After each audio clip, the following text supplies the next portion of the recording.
Saya setuju dengan apa ini adun dilantik. Ramai pemimpin-pemimpin JRS, kalau mau rumah isi burang JRS. Begitu juga dengan bantuan syukur. Dapat 300 boleh isi burang. Rakyat mau hasil dia, bercakap berjam-jam pun kalau hasilnya tidak ada, buat apa? Saya kata perancangan yang baik, tetapi pelaksananya tidak baik, akan menjadi niat yang baik itu menjadi tidak baik. Terus Speaker, adakah yang berhormat bersetuju yang dapat ini hanya ahli parti kepada PJRS dan sekiranya tidak mengisi borang dia tidak akan dapat? Terima kasih. Saya setuju dengan apa ini adun dilantik.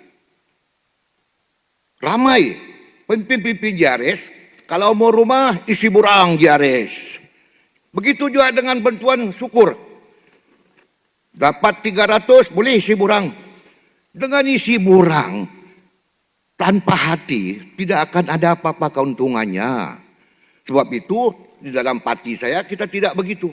Kita you welcome, kalau you mau berjuang datang. Kita tidak minta you isi borang apa semua. Jadi inilah yang berlaku Tuan Speaker. Ini realiti bukan fitnah. Boleh siasat, boleh tengok di bawah. Inilah kerja-kerja pemimpin-pemimpin yang tidak bertanggung jawab. Tuan Speaker, boleh minta penjelasan? Boleh last. Bolehkah yang berhormat Lamak nyatakan mana satu daerah ataupun kawasan DUN yang meminta mana-mana yang memohon rumah SMJ, isi burang jadi ahli JRS. Bolehkah dinamakan? Sebab mungkin yang lain di kawasan saya 100% memang berlaku lah. Di Bulurat, di Libaran pun berlaku. Banyak berlaku. Libaran. Tidak tahu.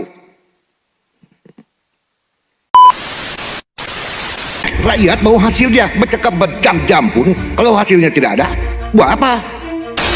Sebab itu, Esko Kesehatan yang paling lantang bercakap dalam surat di Putrajaya adalah daripada Sabah. Saya bercakap sampai 1 jam kerana masalah kesihatan di Sabah ini. Pertama, kita tidak nafikan yang berhormat bercakap, tapi apa hasilnya?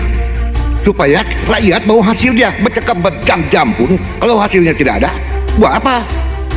yang berhormat, sebelum saya menjadi Esko Kesehatan, kita tidak ada klinik dive dengan konkret.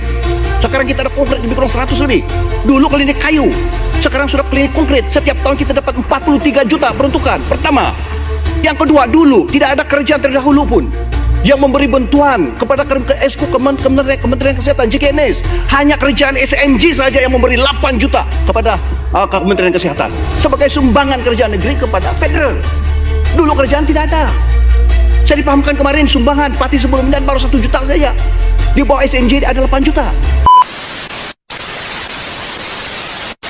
Kalau di Australia, di Eropa dipanggil mechanical consultant. Di sini tukang cuci tandas sekian.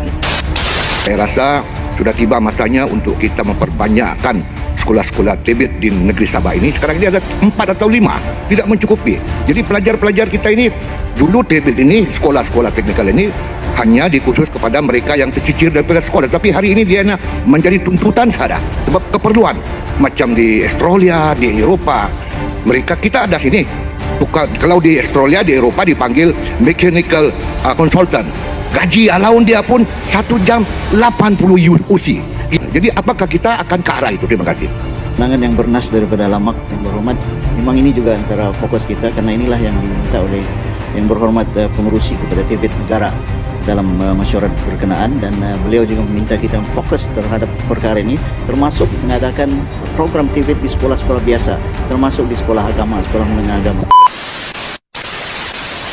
Sebagai seorang tokoh politik yang lama dan memang saya hormati, beliau masih lagi gagal memahami tentang peranan seorang ahli parlimen dan seorang ahli Dewan Undangan Negeri. Yang pertama, yang kedua, beliau gagal. Terima kasih abangku, ada sudah dia. Yang kedua, abang saya ini masih gagal lagi memahami antara fungsi kerajaan negeri dan kerajaan persekutuan. Dan yang ketiga, masih gagal lagi memahami bidang kuasa kerajaan negeri dan kerajaan persekutuan, dan kerajaan persekutuan dan kerajaan negeri seringkali bekerja sama. Kerajaan negeri diwakili oleh ADUN dan parlimen diwakili persekutuan, saling bekerja sama memerlukan antara satu dengan yang lain untuk membangunkan mana-mana tempat. Datuk Speaker, boleh minta penjelasan. sekejap abangku, saya tidak ada masalah, saya 12 minit saja. Oh, 12 minit saja. Minta maaf abangku. saya nak tanya kegagalan demi kegagalan itu. Okey. Boleh? Minta maaf, saya tidak ada masalah. Lebih lama duduk lah. Yang Minta maaf abangku lembaga. sebutkan perkara di dalam kawasan saja. Ya. Yang lain punya perkara janganlah. Datuk Speaker, saya akan menjawab sebab kawasan saya disebut. Ya, itu Jadi kalau saya tidak menjawab, yang pribadi tak boleh sebut. kemarin pun dia pribadi juga. Adun Kuamut dia cakap. Saya tidak pernah cakap pribadi ya. Okey. Sebab saya ini matang punya orang. Okey. Bukan tidak paham pentadbiran kerajaan negeri dan persekutuan yang Okey, berhormat Datuk Speaker, silam. saya tidak memberi Saya ruang. ini lebih sudah orang kata matured daripada segala-galanya. Yang saya berhormat tidak ini, memberi ruang. saya tahu sejarah. Kalau berhormat, saya mau cerita sejarah yang berhormat. Saya Macam tidak mana memberi nak ruang. masuk politik, saya cerita. Boleh? Sama-sama Okey, kita. boleh lah, Pak. Saya tidak memberi laluan. Yang berhormat dulu masuk politik, terus mana? Terus saya yang bawa. Saya Jangan cakap Datuk banyak, Speaker, jangan temberang. saya tidak memberi Dengan laluan. saya jangan temberang. Orang lain berhormat boleh temberang. Datuk Speaker, saya tidak tahu kau salah orang ataupun kau yang salah orang. Saya tidak pernah salah orang. Yang berhormat, Datuk Speaker, saya tidak memberi laluan. yang berhormat merangka-rangka Okey, masa okey. menjadi Datuk Speaker, saya tidak memberi laluan. masa Yang menjadi berhormat, Abdul duduk dulu, merangka. Datuk Speaker, saya tidak Jangan memberi laluan. temberang. Lain orang Datuk Speaker, berhormat boleh saya temberang. tidak memberi Saya laluan. jangan. Ya, tiada Jangan main lawan. personal sini, tidak boleh. Yang berhormat lama sila duduk dah. Ya, saya duduk. Ya, Tapi boleh. suruh dia jangan temberang.